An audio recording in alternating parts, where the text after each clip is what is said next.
In a small village nestled in ancient India, there lived a curious and scholarly man named Malunkyaputta.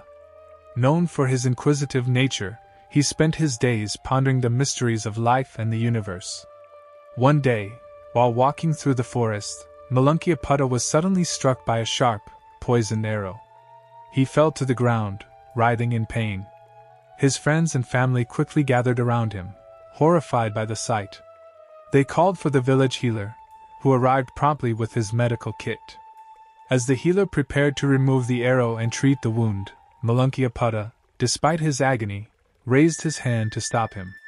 "Wait!" he exclaimed, gasping for breath. "Before you proceed, I must know who shot this arrow. What is his name? What is his caste and family background?" The healer, puzzled, replied, "What matters is that we treat you immediately. The poison is spreading." But Malunkyaputta was relentless. "No, I need to know what type of bow was used. Was it made of bamboo or another wood? And what about the arrow? What kind of feathers are these? What is the material of the arrowhead?" His friends pleaded with him. "Malunkyaputta, these questions can wait. Your life is in danger." Yet, driven by his insatiable curiosity and need for answers, Malunkyaputta persisted. "I cannot rest until I have these answers. Tell me, healer, do you know the answers to my questions?" The healer, frustrated and worried, shook his head. "If we don't treat you now, you will die from the poison. Your questions are irrelevant to saving your life at this moment."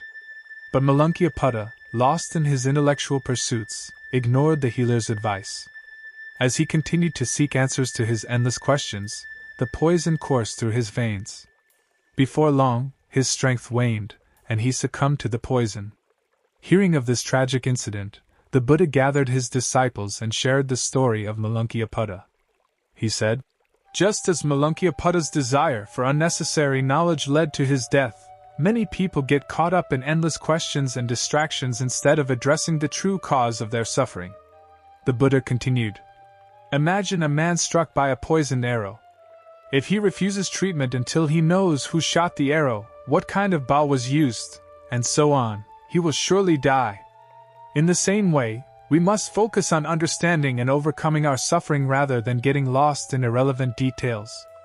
He then explained, "Life is full of uncertainties and unknowns, but clinging to these questions only feeds our ego and keeps us from the path of enlightenment. The most urgent task is to understand the Four Noble Truths and follow the Noble Eightfold Path, which will lead us to liberation from suffering." The disciples listened intently, realizing the profound wisdom in the Buddha's words.